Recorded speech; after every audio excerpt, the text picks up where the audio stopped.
Hi guys, welcome to Multiverse. I was going to start with my character saying, I remember, to make you believe that you were watching the other video again, but I decided against that. I'm not really a comedian, so when I try to be funny, often it doesn't happen. So sometimes I can stop myself before I try, and today was one of those days. So basically today we are going to take a look at Crisis on Infinite Earths. We're going to take a look at that in a few ways. We're going to take a look at the original comic, we're going to take a look at the upcoming event in the Arrowverse, and we are going to take a look at basically our friend Joe Ferrara asked if you could add your own set of missions for the game, and what would it be?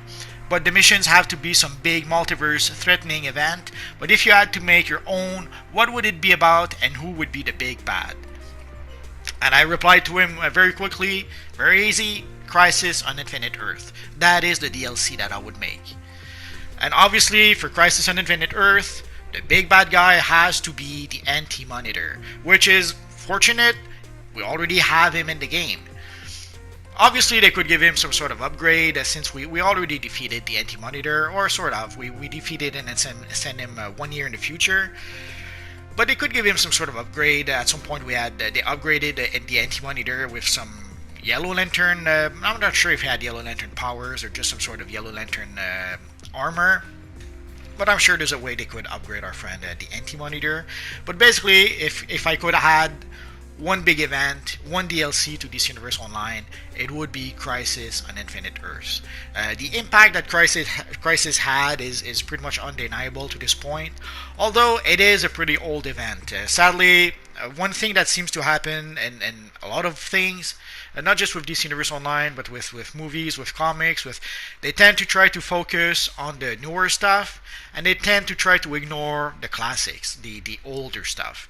There's this, I don't know, concerted effort to try to destroy the classics or even sometimes erase them from existing in the first place.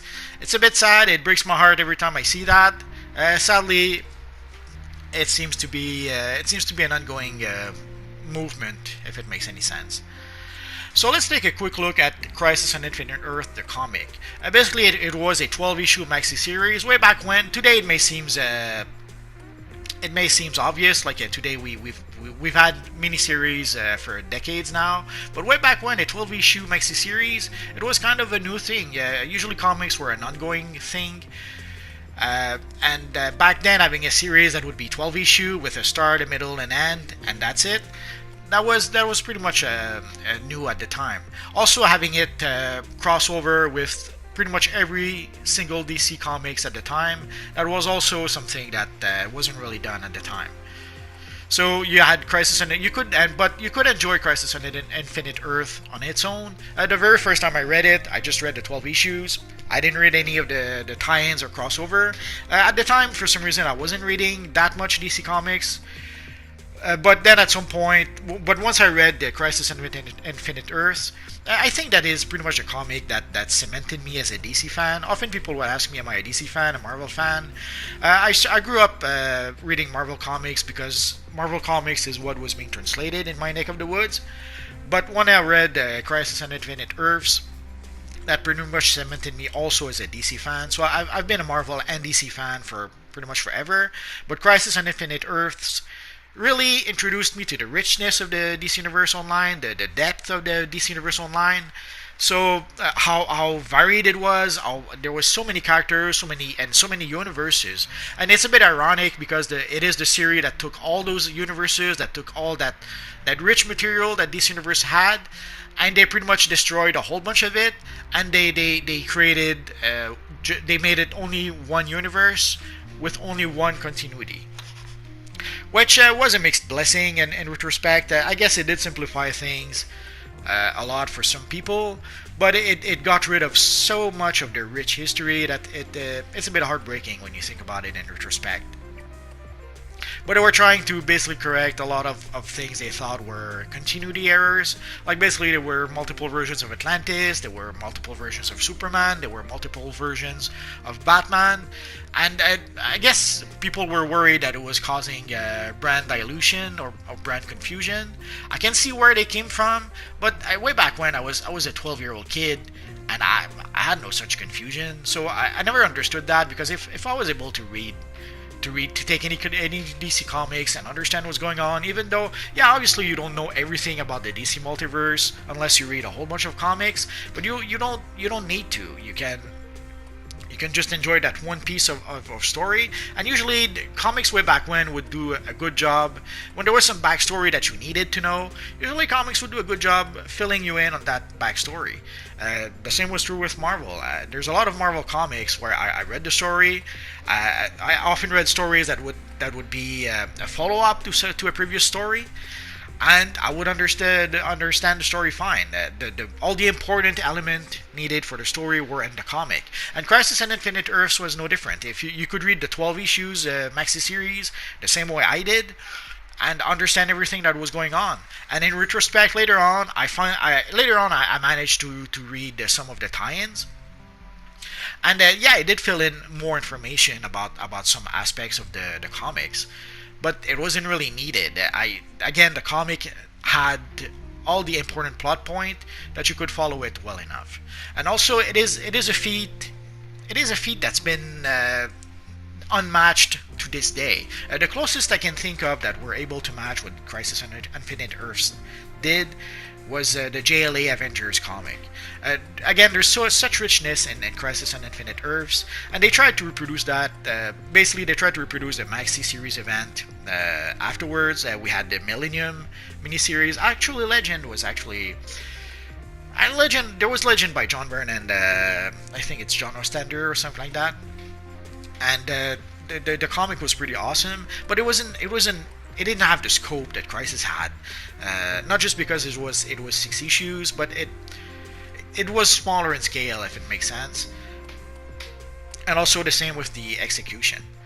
Although I have to admit, for Legends, I read a lot more of the tie-ins at the time. Like I read Legends pretty much at the time it was published, and I read a lot of the tie-ins also at the same time as I was reading the comic. And later on there was Millennium that tried to be also a big epic event. And also it tried to have an impact on comics. Pretty much every comic had an evil manhunter that had been a mole for decades. But somehow, and so there was pretty much every DC Comics at some point during that event had a big reveal of one of their cast member or one of their characters turned out to be revealed as an evil manhunter that was put in place only to keep an eye on the hero or try to betray him or something. In the case of, let's say, Wally West, his father somehow was involved with the Manhunter. I forget the storyline. It's been a long time since I read that. But basically, there was Millennium that tried to be a big event. There was Zero Hour. Zero Hour were trying to pretty much be a new version of Crisis, sort of. But again, it didn't have the scope, and it wasn't as impactful as Crisis was. Although it did serve to... They tried to fix Legion of Superheroes with Zero Hour, and they ended up messing it up more than fixing it. There was Final Crisis, which again, they were trying to reproduce a bit Crisis on Infinite Earths, but they fell short a bit. Again, the closest thing I've seen since Crisis on Infinite Earths that almost matched the scope, but also the richness of the story, the depth of the story, if it makes sense, is JLA Avengers.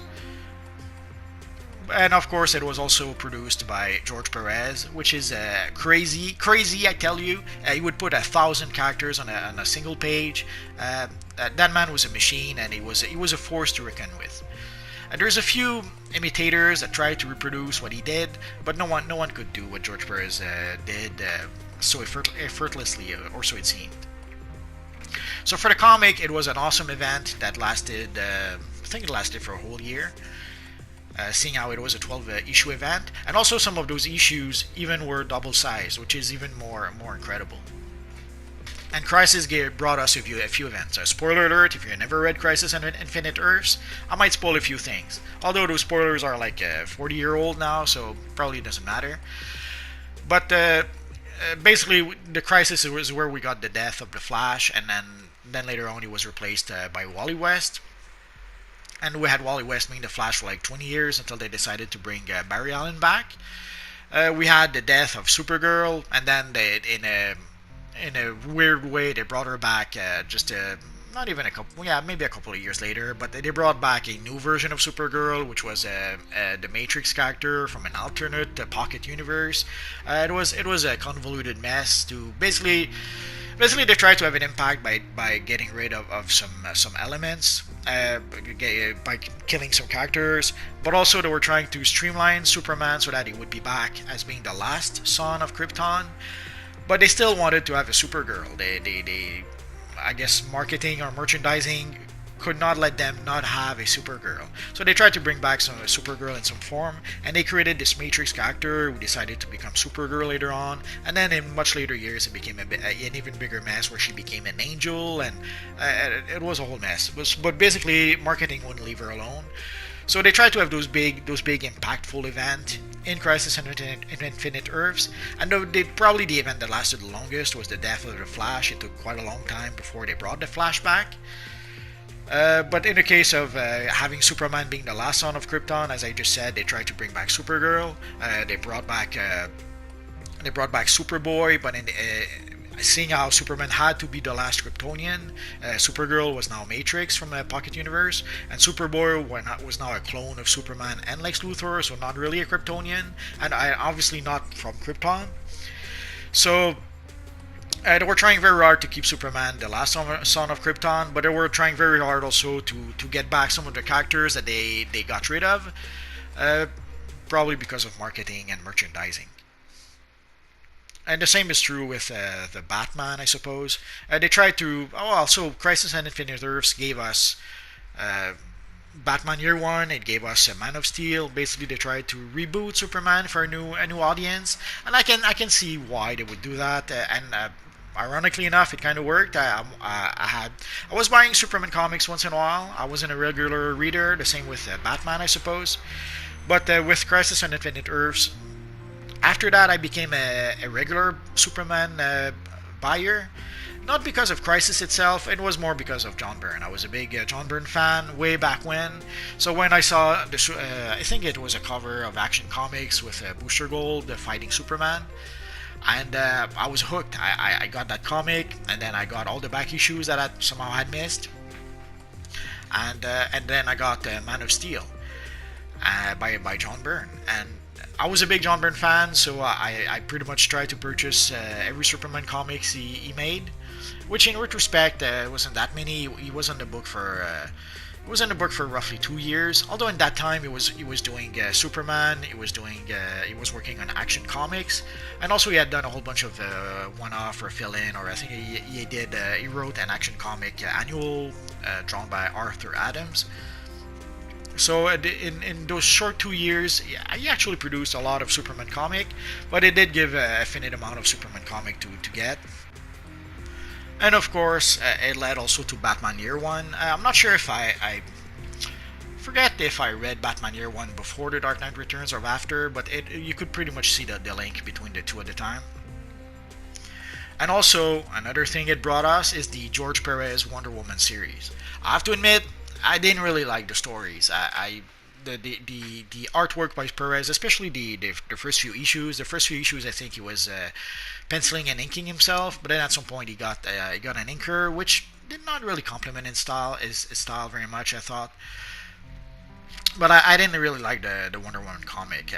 I loved the visuals by Perez. Didn't like the story. Perez has always been a mixed bag for me. For that is that, as much as I love his artwork, whenever he's a writer, I'm not too crazy about what he does. The one exception to that probably is the Teen Titans. But he wasn't a writer, he was a co-writer with Marv Wolfman at some point, or co-plotter, I forget. So that's probably the one exception. But when it comes to George Perez writing, usually it misses the mark for me.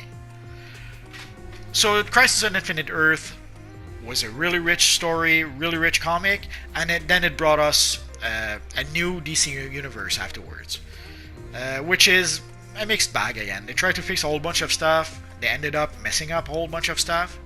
And sadly, they set the pattern that would be repeated afterwards. They tried to reboot the DC Universe again with Zero Hour, and they tried to reboot the DC Universe again with Final Crisis, and the last actually, and then they rebooted the DC Universe Online with the New 52, which sadly for me and from what I understand, for a lot of older people, older readers, that the New 52 pretty much was a jumping off point. And they tried to bring the older reader back with Rebirth. The one big flaw with Rebirth is that even though they were bringing back Wally West, even though they were bringing back, they were supposed to bring back the Justice Society of America, even though they were supposed to bring back classic characters that classic reader enjoyed, it still was produced by the same people who gave us the New 52. It still was produced by the same people who, I guess, did not really want to have older guys reading their comics, if it makes sense. And Rebirth almost was enough to be able to bring back some people, but then I'm not sure what happened behind the scenes, but then they went back to producing pretty much the same things they were producing before Rebirth. And there's some stuff that we're still waiting for. To this day, I think they did not even resolve the whole mystery, the whole plot line about bringing back the Justice Society of America. Or if they did, I completely missed it. I have to admit, again, as I said, New 52 was pretty much the jumping off point for me. I kept an eye on comics to see what was going on, but I have to admit, I'm not really reading any comics right now. So that was pretty much Crisis on Infinite Earth in a nutshell, and also what it brought to the DC Universe afterwards, and some of the impact it had. I thought it would be short, but I guess it's been long already. So let's get started talking about the TV show. There's a Crisis on Infinite Earths that is coming to the Arrowverse this fall, or I think it's going to be in December and then in January, or in November and January, I forget. Basically, there's going to be like, I think, it's going to be 5 episodes. There's going to be like 3 episodes before the holidays or before Christmas, and 2 episodes in January, something like that. And so far, DC, I have to give them that. The CW did an awesome job with pretty much all their crossovers so far. They went a bit crazy for the past 2 years, and they something happened in the past 2 years. I don't really want to speculate on that because I try to stay away from that kind of stuff. But basically, something happened in the last 2 years, and it's as if the writers of those shows went crazy or something, and the quality of the shows went down the drain. There's no other way to explain it. I used to love those TV shows. I used to love The Flash, until they decided that they didn't want The Flash to be the main character in his TV show anymore. At some point, they decided to pretty much make him a supporting character in his own TV show, and they were trying very hard to focus more on Ralph Dibny, but also they were trying to focus more on Cisco. They were trying to focus more on Iris. They were trying to focus more on anyone but the Flash. It was a bit sad to see, and even the season after that, the Flash again was pretty much the supporting character to his daughter Nora, who pretty much became the star of the show for at least one season. So I used to love The Flash. It was an awesome TV show, but something happened that drove the writers crazy, and now I can't watch that show anymore. The one exception to that is the crossovers. Last year, the Elseworld crossover that was priceless. It's sad. It's heartbreaking in a way because it showed how they can make good story. They can craft good stories, but somehow they choose not to. It's a bit sad, but can you do? Although, to be fair, I guess I was never the audience they were looking for. I'm an old guy. I'm an older guy. And it's a miracle to begin with that I was able to enjoy Arrow or Flash to begin with, because quite obviously I'm not the audience that those people want. The same with comics. It's a miracle that I kept on reading comics for as long as I did, because it became quite clear, at least since Rebirth, that comics are not made for someone like me, which is fine. It just that the sad thing is that we see comics, or even movies. Movies are starting to do that as well, where they go after a phantom audience that they want to have, but that somehow doesn't seem to exist. Like they don't want sometimes they don't want to have the current audience that they have, so they decide to get rid of their audience, and they decide to go after a phantom audience that sadly doesn't seem to exist. And then when they realize that, then they try to backtrack and they try to win back the older audience that they decide to get rid of. And sadly, sometimes it doesn't work out too well. So it's a miracle to begin with that I was able to enjoy the CW TV shows. But it was heartbreaking to see what used to be TV shows that were so good sadly become, well, let's say, not as good as they used to be. But the one thing that remained very good again is the crossovers. The very first crossover with Flash and Arrow, that was awesome. It was and it wasn't.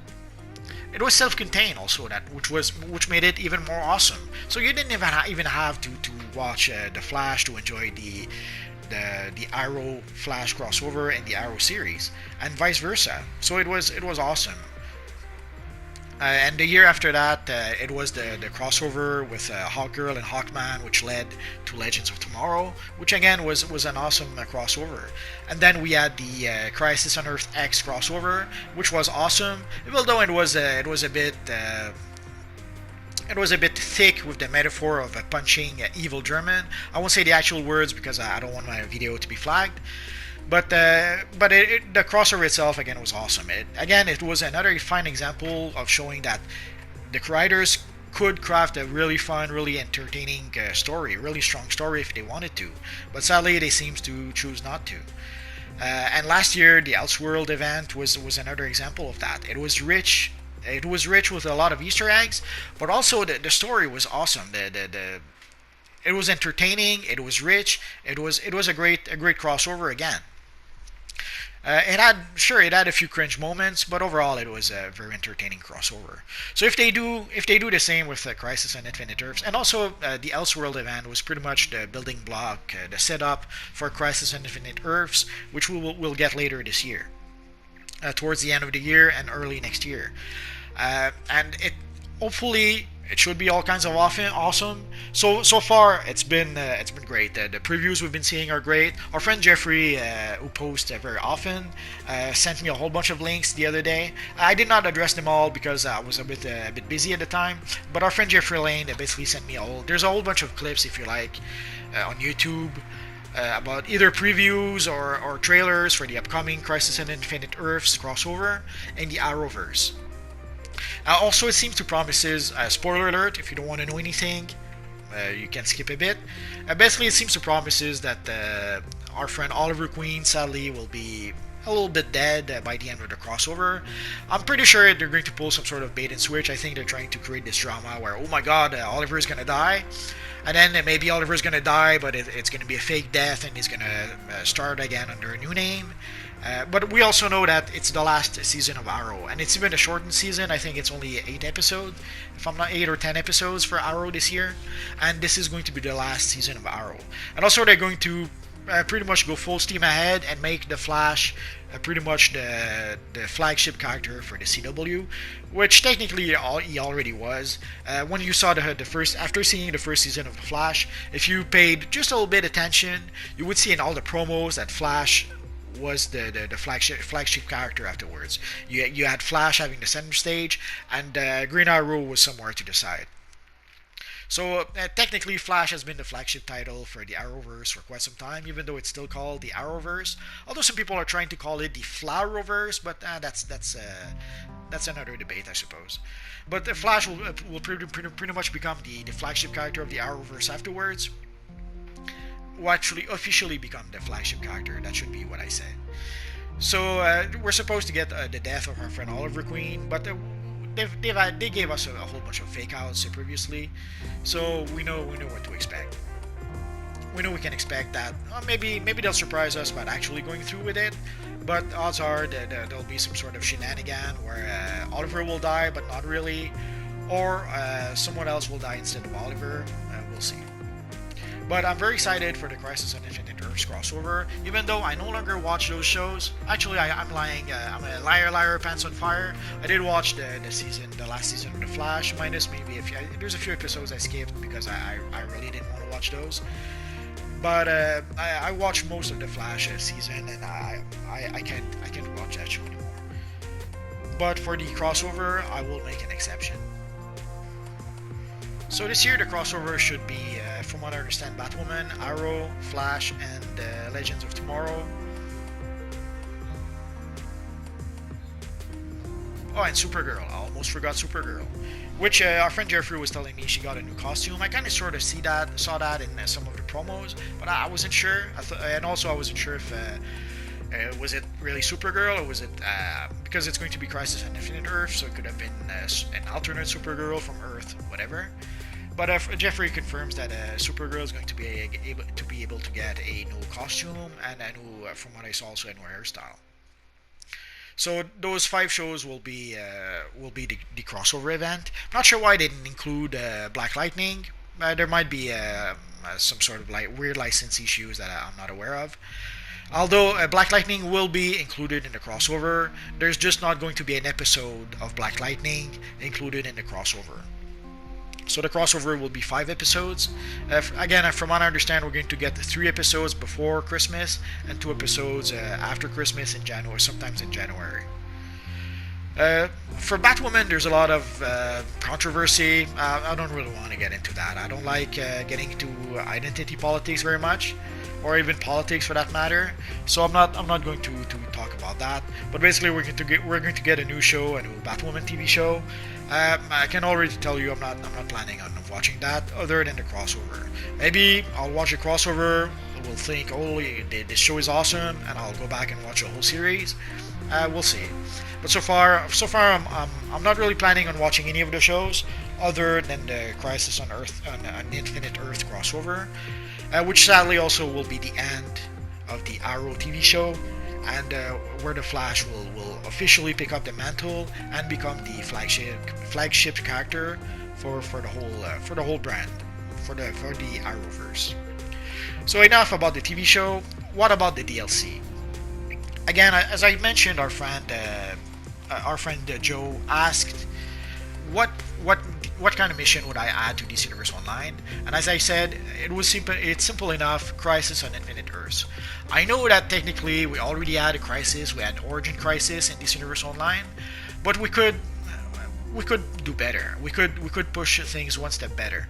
Like right now, we have also DC Universe Online has been going on for 8 years now. So they built up a lot of sets of maps. They built up a lot of character model. So I think there's no reason why they should not be able to do a big event, pretty much reusing not all of their assets, obviously, but at least some key assets. Like I showed in my previous video, we do have an alternate version of Gotham and an alternate version of Metropolis that we barely used. We used them for one DLC and that was it. So there's locations that already exist that would fit within the theme of Crisis on Infinite Earths that already exist within DC Universe Online. So why not use them? There's a Krypton map. There's a again an alternate Gotham, and also we got the alternate Gotham with the Earth 3 map, the Earth 3 Gotham map. We got the alternate Gotham with the Cursed Gotham map. So there's quite a few maps that exist already, and we also got the Panopticon, or even the map for the Anti-Monitor. Again, it's a map that's being used once a year for a short while.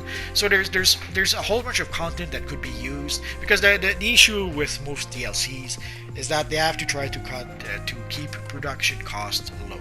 If you have to create a whole bunch of new maps, obviously it's not going to be cost effective. And in order to be able to keep production low, usually you have to reuse assets. It's sad, but that's how it is. So there's a whole bunch of maps they could use for a Crisis on Infinite Earth event, and there's by now a billion characters, a billion character models that they could use also for such an event. We have we have the Crime Syndicate of America. Well, the Crime Syndicate. We already have the Anti-Monitor. We have a whole bunch of alternate version of various characters. We have a whole bunch of alternate version of Batman, of Lex Luthor. Even Superman has a few alternate versions. So, a Crisis on Infinite Earth DLC, it could be an awesome thing. Again, from a practical point of view, it could reuse a whole bunch of assets, but it could create at least one new map, which is pretty much the pattern that they've been doing for some time. They create one, maybe 2 new maps, and reuse another map or 2. But sometimes they'll create a whole new map, like the Teen Titan Island. That was a new map that they created especially for that DLC. But in the case of, let's say, Chaos Gotham, the Chaos Gotham map is pretty much a part of Gotham that's been reskinned or repurposed. Not even reskinned, because they just added a few elements. So that there's things like that could be reused, and they could, as always, create maybe one new map. I'm not sure exactly what that map could be. Should it be the planet Quark, where the Anti-Monitor was set up at some point? Should it be maybe a new alternate version of Gotham or Metropolis? And maybe they could add a new version of Metropolis, not unlike the Area 51 version we have in Age of Justice, where you would have a map of Metropolis, but that would be kind of split in two with some sort of energy barrier. And on one side you could have the Earth 1 Metropolis, and on the other side you could have the Earth 2 Metropolis. Heck, they could split it also in three, and on one side have the Legion of Superheroes Metropolis. It is something that we had in the comic. Basically, there was this part in the comic where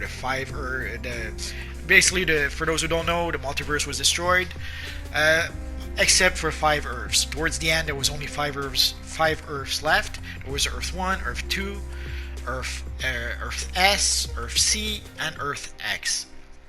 And all those Earths were merging together, and where the Earths were merging together, you could see some sort of overlap of the two Earths, and you could also see a division, like on one side you would have Earth 1, on the other side you would have Earth 2, where the two Earths were merging.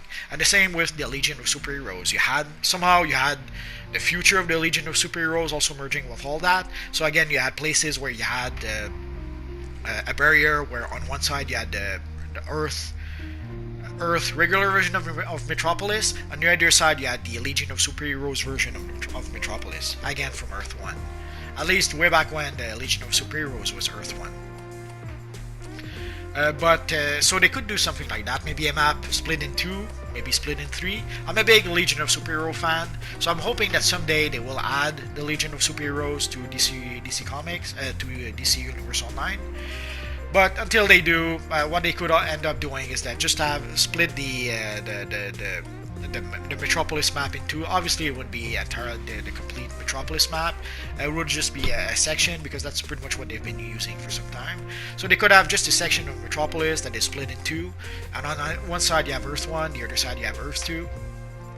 And we already have a whole bunch of characters from Earth 2. We have Jay Garrick the Flash, we have Alan Scott, Green Lantern, we have, I forget, are those the only two? Anyway, so we already have at least some Earth 2 characters, so I don't think they would have to create that many. And worst comes to worst, they could probably reskin Batman into an Earth 2 version of the character. The same with Superman. There's a whole bunch of reskin. Also, they could do, like, they could have multiple versions of Superman, which would only be reskinned. I'm not sure how much work. I assume just doing a reskin of Superman probably isn't that much work. So there's a whole bunch of characters that they could probably do reskin of to sort of create new characters. So we could have a whole bunch of alternate Superman, alternate Batman. You guys saw I made a few videos about that. We could have a bunch of alternate versions of the Flash, Green Lantern. So there's a whole bunch of characters that exist in the game that could be used for such a big DLC. But worst comes to worst, they could reskin at least a few of the characters they already have. I don't think, again, it would be that much work to reskin characters, but maybe there's some subtleties I'm not getting. Maybe it's more difficult than I think to just reskin characters. It could be. Although they've been giving new skins to Batman, to Wonder Woman, so there doesn't seem to be that much work, but again, I could be wrong. And also, that would finally put to rest, there's one thing that I keep on hearing in this Universe Online, I've been seeing that pretty much since I started playing, is about how there should not be more than one Superman. There should not be more than one Batman. Originally, they were trying very hard to get people to create their own characters, and they didn't want people to create a new version of Batman, a new version of Superman. And a lot of players would agree with that. They would say, yeah, it's stupid to have more than one Superman. But at the very start of DC Universe Online, when you start to create a new character, the very first thing that the game does is that it tells you about the multiverse. It introduces player to the concept of the multiverse. Right there, you have your built-in explanation for why is there multiple Batman? Why is there multiple Superman? Because of the multiverse. You could have Superman from Earth 1, Superman from Earth 2, Superman from Earth 2053. So right there you have your built-in explanation of why there are multiple Batman or Superman. Although I have to admit, I don't think having multiple Superman or multiple Batman was really the issue. I strongly suspect that what they were hoping to do is that if you cannot play Batman in the game, then you would have little choice but to purchase, let's say, the Batman Legend character, and you would have to play Batman in Legends PvE or Legends PvP. Actually, way back when there was only Legends PvP.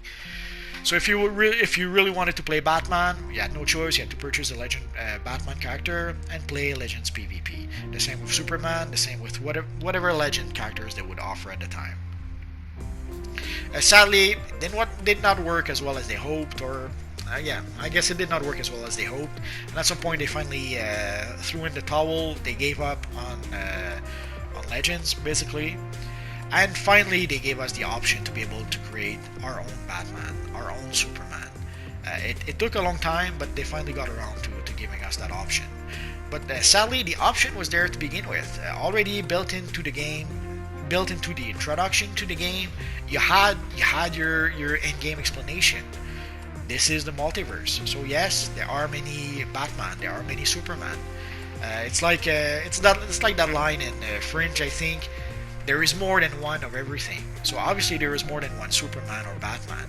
But even if you were to ignore the multiverse, or the multiverse theory, as I often mention, even if you were to ignore that, there are other explanations. Like even in DC Comics, they had Batman Inc.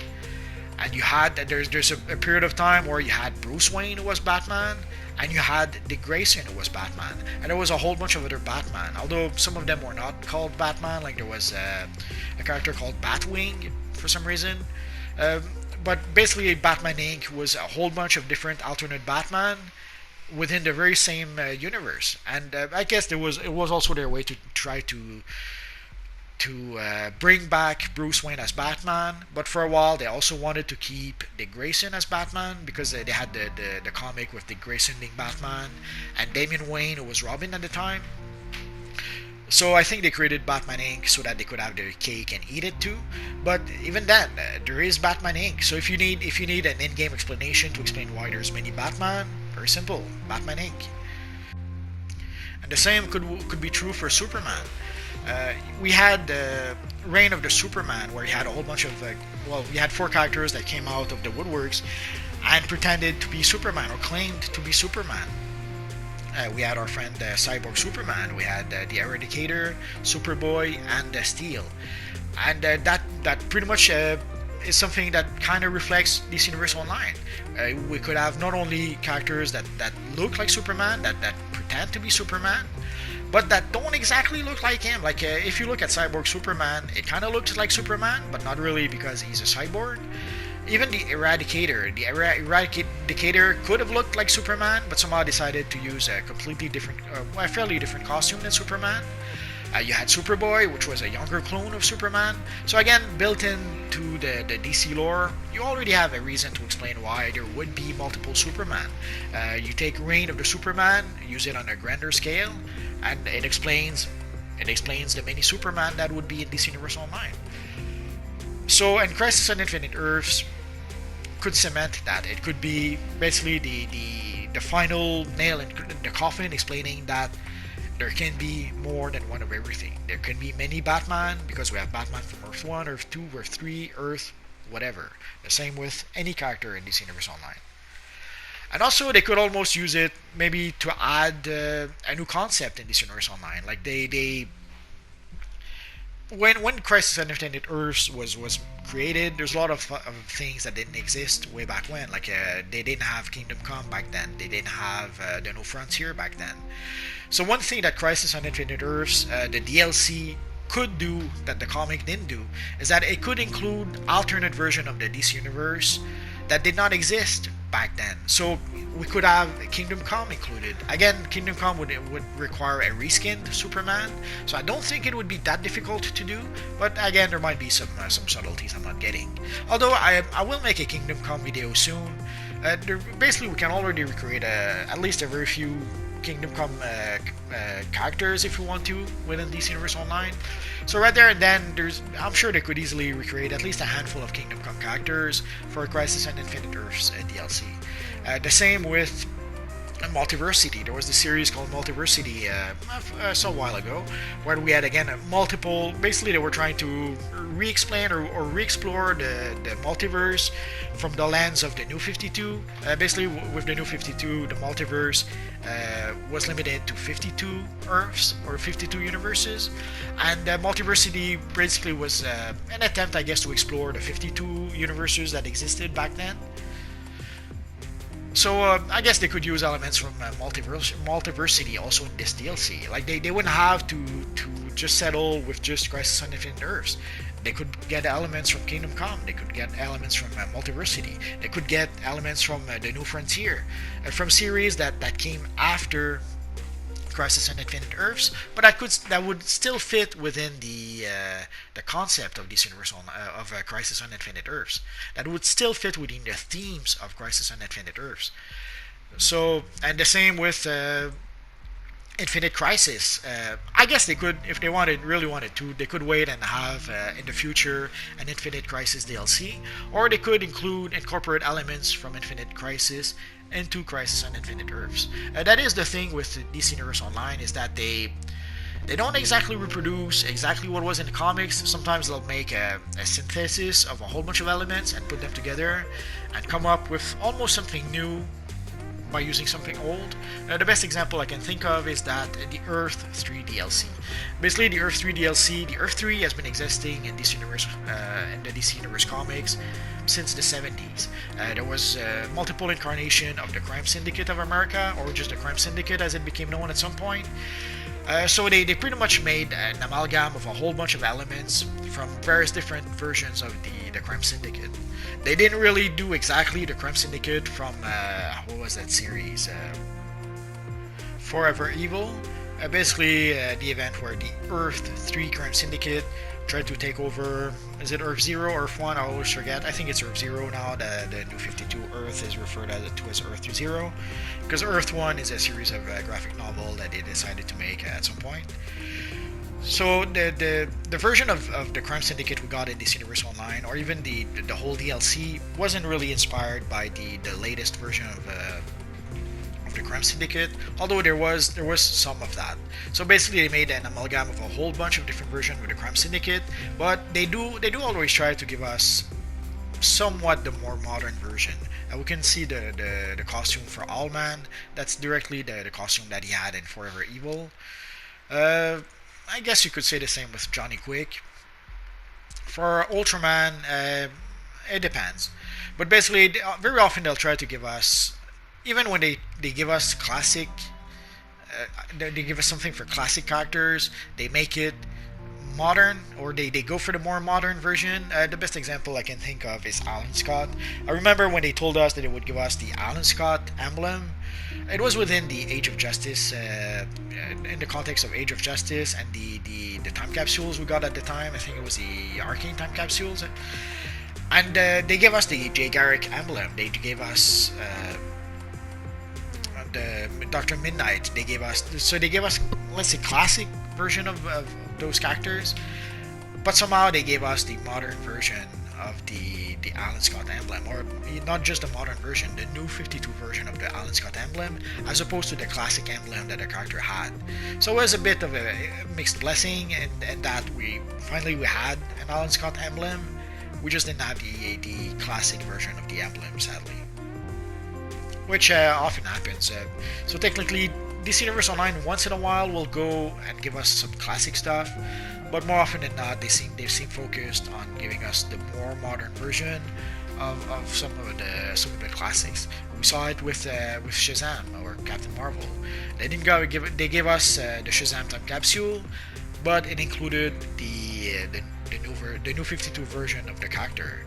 as opposed to the classic version of the character, which is a mixed blessing, I suppose. I suspect if someday they will give us a Reverse Flash set of gear, it's going to be Reverse Flash from the TV show as opposed to the classic version, but I might be mistaken on that.